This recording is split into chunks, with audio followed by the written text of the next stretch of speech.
Hello again. Welcome back to another episode of the Just Talkin podcast. And today I'm here again with Dalton Barber, our lead agronomist here at DeKalb Farmers Co-op. And, if you recall a video or so back, we was out in a wheat trial that we do here, and we've got the results back. We got it harvested and got it all tabulated and put together. And so we want to run through that with you right quick.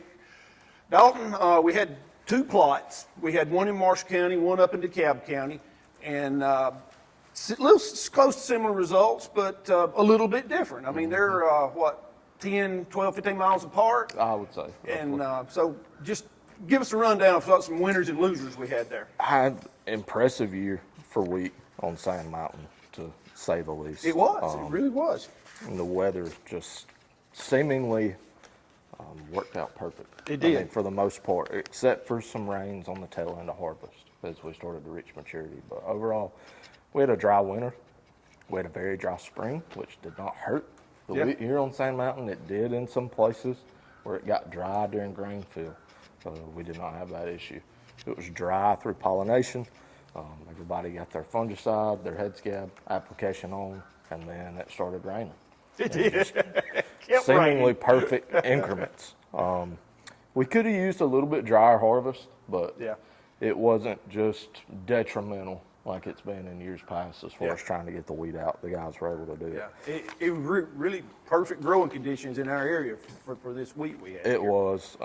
And why I say that it's impressive, in DeKalb County, the trial average across 14 varieties was 122.6 bushel. That's awesome. That's awesome for us up in our area. It is. And then Marshall County was 120 and a quarter bushel average across 14 varieties. On DeKalb County, the high was 132.4 bushel and the low was 116 bushel.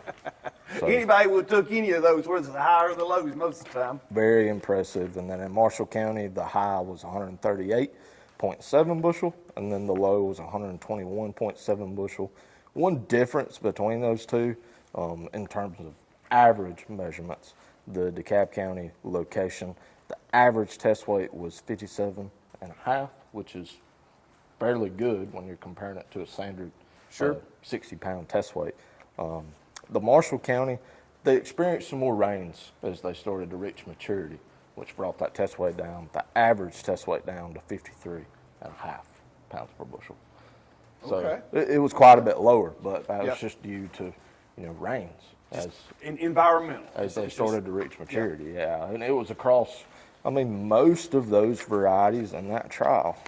It's cropland. It's a 56-pound test weight of 8224 cropland. Okay, and that makes sense. We've had that particular variety for a few years now, and it holds up test weight. It's done well for us for several years now, hasn't it? Yeah, and the 3-year averages across North Alabama, I have a note here, cropland 8224 to 100 bushel, cropland 8045, 100 bushel, and then kind of a standout pioneer that we've had in the area, 26R33, 98 bushel on the 3-year, which is always something. It's always something. Good to look at. Something. Sometimes we don't get to keep these varieties for as long as that we'd like to. Yeah. And that's kind of becoming the same with soybeans and corn and stuff also. They rotate them out pretty quick. But when we do have the opportunity to look at a 3-year average, it's pretty good. And 100 bushels, that's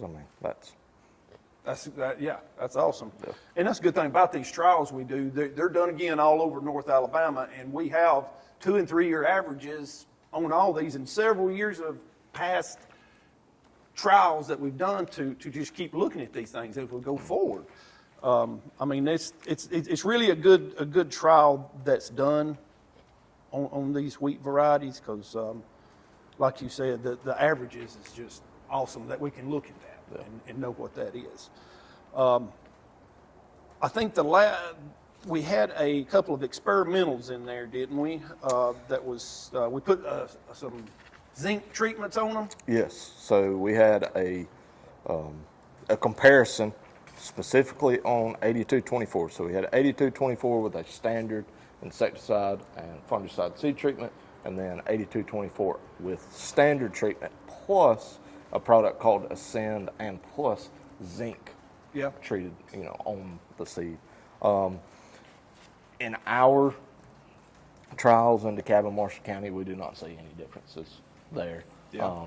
I think one was slightly higher, one was slightly lower, but it was Pretty flat. almost less than a bushel on one of those, I think. Now, across North Alabama, there was a increase of 3.5 bushel between the SIM plus zinc plus standard treatment versus the standard treatment. At $5.50, $6.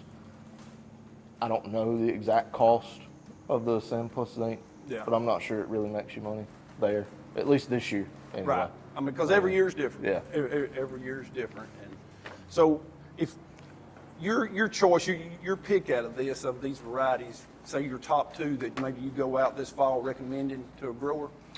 Yeah, 8224, Pioneer 26R33, and Cropland 8045. Okay. And then Pioneer 26R820 also has been a good one. Okay. We hadn't had it long enough for it to be in those 3-year averages, but it's a good one also that's performed well here on Southern Alabama. Well, we don't want nobody to plant something we don't know the history behind it. Right. We don't know what it might do in our area, and it may do different in West Alabama or Tennessee or somewhere, you know. So we can, by doing this, we can recommend varieties that we feel comfortable with. Right. One last thing before we go, let's talk about seed treatment on these things. What's your feel on fungicide, insecticide, both, one or the other? What's your feel on that? Both, and it makes you money, especially in adverse planting conditions. But even when we plant, into some ground where we have really good conditions, we don't know what to expect as far as conditions going forward after planting, as we're trying to get the wheat stand established. And as far as insect pressure with that insecticide seed treatment, keep some aphids out of there, diminish some incidence of barley yellow dwarf virus. So that's an add-on there. It's very worthwhile. So it's worth the $6 or $8 an acre, a bag investment in that seed treatment to protect that seed. I would say so. In most years, that falls around a bushel a week. Yeah. A little bit lower this year, but it's worth a bushel. Yeah. All right. Well, I think we got you caught up. If you would like a copy of this, we can email you a copy or come by the store and pick it up. Just drop us a comment down there in the comment section if you'd like for us to send you a copy. And we'll be coming back for more. We got corn trials out and got some soybean trials out that's growing, and we're moving forward with those like we do every year. But we appreciate you stopping by, and we'll see you next time. Thank you.